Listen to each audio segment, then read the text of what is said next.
નમસ્કાર વિદ્યાર્થી મિત્રો, ગુજરાતી યુટ્યુબ ચેનલમાં આપ સૌનું સહૃદય હાર્દિક સ્વાગત છે. વિદ્યાર્થી મિત્રો, આ નિબંધ લખનારના આભાર દર્શન સાથે આજે આપણે સ્ત્રી સશક્તિકરણ નિબંધની ચર્ચા કરીશું. સા વિદ્યા યા વિમુક્તયે.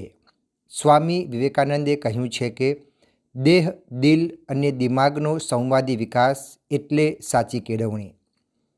રાષ્ટ્રપિતા મહાત્મા ગાંધીજીએ પણ કહ્યું છે કે માનવના મન, આત્મા અને દેહનો સર્વાંગી વિકાસ સાધે તે કેળવણી.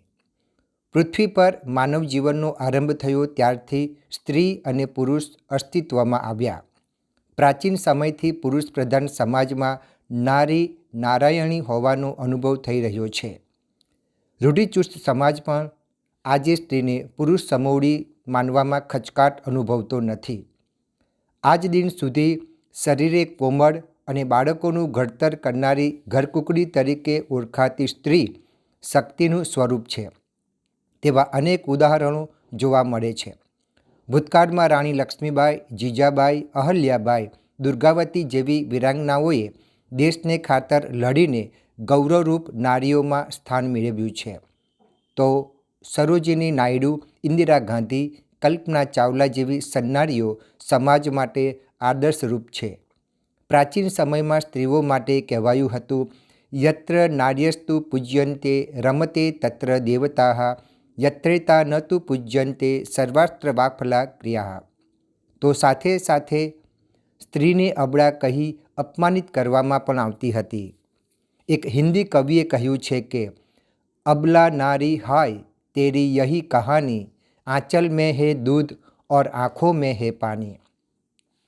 નારી કુટુંબ, સમાજ અને દેશના હિત ખાતર સ્નેહ, સહનશીલતા, ત્યાગ આપી શકે છે તો કુટુંબ, સમાજ કે દેશ માટે રણચંડી પણ બની શકે છે. અબળા આજે સબળા બની છે તે સમય આવ્યે સમાજને પોતાની સ્ત્રી શક્તિનો પરચો પણ બતાવી જાણે છે. સ્ત્રી સશક્તિકરણના તમામ શ્રેય સમાજ સુધારક, સમયમૂર્તિ, યુગ પ્રવર્તક, યુગ દ્રષ્ટા, લેખક વીર નર્મદને ફાળે જાય છે. કેમ કે તેમણે જ સમાજના ઉત્થાન માટે સ્ત્રી કેળવણીને મહત્ત્વ આપ્યું હતું. શક્તિ સ્વરૂપા સ્ત્રી વિશ્વના તમામ ક્ષેત્રોમાં પોતાનું ઉત્તમોત્તમ યોગદાન આપી રહી છે.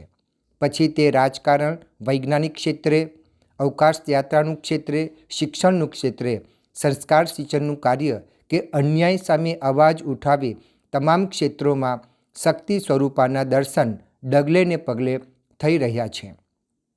રાજકારણમાં સ્ત્રીઓ અગ્રેસર જોવા મળે છે. અવકાશ યાત્રામાં તો કલ્પના ચાવલા અને સુનિતા વિલિયમ્સ સ્ત્રી સશક્તિકરણના ઉત્તમ ઉદાહરણ છે. સાહિત્યમાં શ્રેષ્ઠ સર્જન કરી સ્ત્રીઓ સમાજને જાગૃત કરી રહી છે. સ્ત્રીઓ પર થતા અત્યાચાર કે અન્યાય સામે સ્ત્રીઓ ખભે ખભા મિલાવીને આગેવાની લઈને અવાજ ઉઠાવી સ્ત્રી શક્તિનો પરચો વારંવાર આપે છે.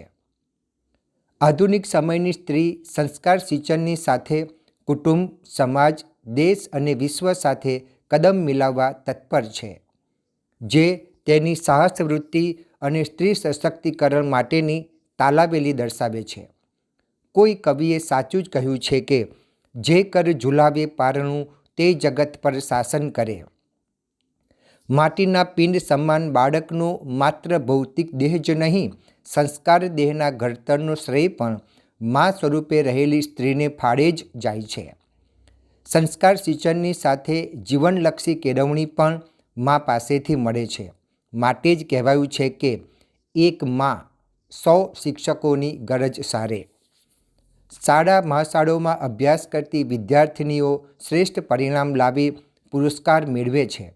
માતા પિતા પણ જાગૃત બની સ્ત્રીના શ્રેષ્ઠ ભવિષ્યની ચિંતા કરે છે. આ બાબત વિશ્વ વિકાસ તરફની હરણફાળ છે. સ્ત્રી હવે અબળા મટી સબળા બની પુરુષ સમોવડી જ નહીં, કદાચ પુરુષ કરતાં પણ આગળ નીકળી જવા તનતોડ પરિશ્રમ કરી રહી છે. માટે સ્ત્રી સશક્તિકરણનો મહિમા ગાતા કહેવાયું છે કે નારી તું ક્યારેય ના હારી. હવે નારી નરકની ખાણ નહીં પણ રત્નની ખાણ છે. અરે નારી સાચા અર્થમાં નારાયણી છે, જે એક નહીં બે કુળને તારે છે.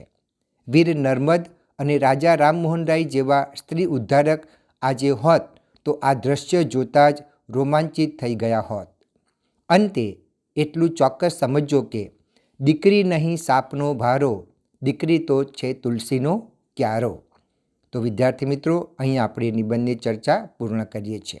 વિદ્યાર્થી મિત્રો, જો તમે મારી યુટ્યુબ ચેનલ પર નવા આવ્યા હો તો મારી એક બાબત ખાસ જણાવવાની કે મારી યુટ્યુબ ચેનલમાં આપણે ધોરણ 1 થી 12 ગુજરાતી વિષયને લગતા અભ્યાસ, સ્વાધ્યાય, વ્યાકરણ, ગદ્યાર્થ ગ્રહણ, પદ્યાર્થ ગ્રહણ, અર્થ વિસ્તાર, સંક્ષેપીકરણ, અહેવાલ લેખન, વાદાત્મક ગદ્ય, ભાવાત્મક ગદ્ય, સમાસ, છંદ, અલંકાર, ઉખાણા, કહેવતો, રૂઢિપ્રયોગો, શાળામાં કાર્યક્રમનું આયોજન કેવી રીતે કરી શકાય તેના વિડીયો, નાટક, ગરબા, આ બધા જ વિડીયો આપને મારી એકમાત્ર યુટ્યુબ ચેનલમાંથી મળી રહેશે.